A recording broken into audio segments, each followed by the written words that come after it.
정호성 파일을 깠습니다. 정호성 전 청와대 비서관의 휴대전화 녹취 파일과 문자에서는 최순실이 권력서열 1위였음을 확인할 수 있었습니다. 2013년 최순실은 유럽 순방을 앞두고 정호성 전 비서관에게 대통령 순방 전 기자회견을 열 것을 지시했습니다. 국가정보원 댓글 조작 사건으로 악화된 여론을 무마하라는 취지였습니다. 이에 정호성 전 비서관은 전례가 없다며 준비하기 힘들다고 얘기했는데요. 이때 최순실은 쓸데없는 소리 하지 말라고 다그쳤고 4주째 열리지 않던 수석 비서관 회의가 반나절 만에 열렸습니다. 박근혜가 주재한 회의였습니다. 즉 박근혜가 최순실 지시를 받은 셈입니다. 또한 최순실이 청와대에 들어갈 때는 이영선 당시 청와대 행정관이 선생님 들어가십니다라는 문자를 보냈습니다. 그러면 정호성과 다른 비서관들은 의전 준비를 했다고 합니다. 한겨레 또 다른 보도입니다. 왕수석으로 통하던 안종범 전 청와대 정책조정수석 역시 대통령 박근혜에게 대면 보고 대신 전화로 지시를 받을 수밖에 없었습니다. 안종범은 청와대 근무 당시 박근혜에게 전화가 걸려오면 지시를 받아 적기 바빴다고 하는군요. 두서없는 지시를 정신없이 받아 적고 있으면 박근혜는 깨알같이 쓰고 있느냐 라면서 재차 체근했다고 합니다.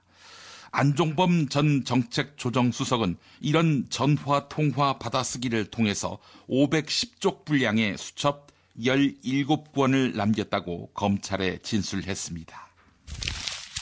세계일보 특별 취재팀이 정윤회 문건의 초안 성격인 시중 여론이라는 제목의 청와대 문건을 공개했습니다. 이 보고서에 따르면 안봉근은 나를 거치지 않으면 김기춘이도 대장에게 보고서를 낼 수 없다. 이러면서 권력을 과시했다고 합니다. 김기춘 실장님이 아니라 김기춘이라고 했습니다. 나아가 안봉근은 정부 주요 인사는 내가 다 관여한다. 수석 한둘쯤 날리는 것은 일도 아니다. 라면서 정부 인사에 개입했음을 밝혔습니다. 지랄을 하고 자빠졌네요. 예. 지난 7일에 열린 최순실 국정조사 특위 청문회에서 고영태는 대통령 박근혜가 사용할 옷과 가방을 만들었다. 이렇게 증언했습니다. 또한 옷과 가방은 최순실에게 전달했고 대금으로 4,500만 원을 받았다. 이렇게 밝혔습니다. 법조계에서는 박근혜에게 뇌물죄나 횡령죄 적용이 가능하다. 이런 주장이 제기되고 있습니다. 누가 이런 박근혜에게 죄가 없다고 두둔하겠습니까? 박근혜 말고. 한국일보 기사였습니다. 조대현 전 헌법재판관이 경향신문과 가진 인터뷰입니다.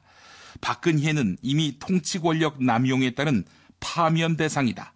형사적으로 억울한 점이 있다면 형사법원에서 다투면 된다.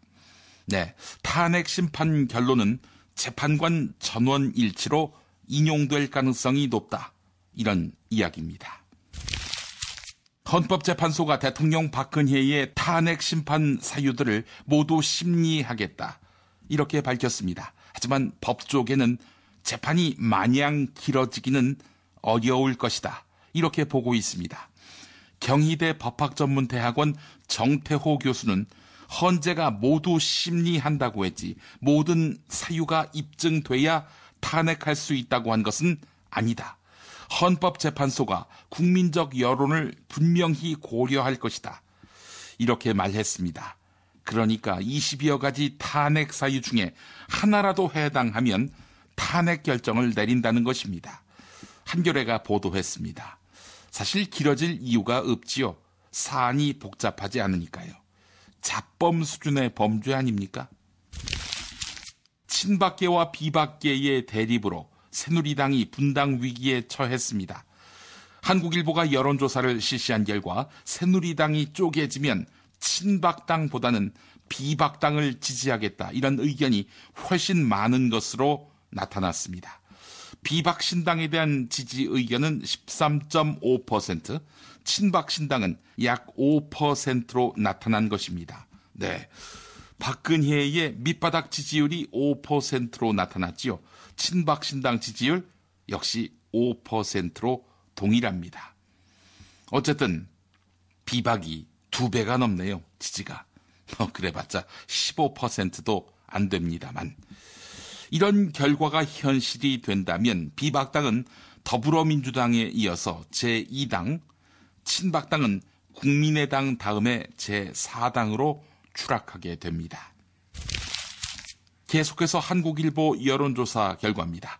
대통령 박근혜가 새누리당에서 탈당하고 당을 전면 쇄신해도 새누리당을 지지하지 않겠다는 의견이 74%를 넘었습니다.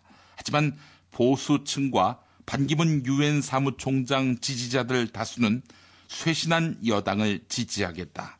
이렇게 응답했습니다.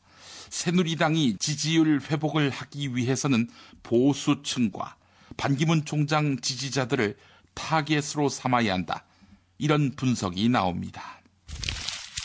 탄핵 정국을 맞이하자 차기 새누리당의 대선 주자로 점쳐지던 반기문 유엔 사무총장의 행보가 심상치 않습니다. 이번에도 조선일보가 킹메이커를 자처하고 있습니다. 반기문 띄우기 사설을 실은 것입니다. 해당되는 부분을 읽어보겠습니다. 반 총장은 지난 10년 동안 국제평화, 개발협력, 인권 개선 등 유엔의 3대 이상을 실천하기 위해 노력한 사무총장으로 평가받고 있다. 국제 분쟁 해결과 기후 변화 문제, 여성 지위 향상을 위한 동분서주는 인정받아왔다. 한반도가 강권 스타일의 스트롱맨 지도자들에게 둘러싸인 현실에서 외교 안보는 사활이 걸린 문제다. 반 총장이 미중일러 지도자와 즉각 전화해서 논의할 수 있다는 것은 장점일 것이다. 수출로 먹고 살아온 나라에서 원만한 국제관계를 유지할 적임자이기도 하다. 온건하고 합리적인 성품을 높이 평가하는 이들도 있다. 네, 조선일보가 메시아를 갈망하고 있군요.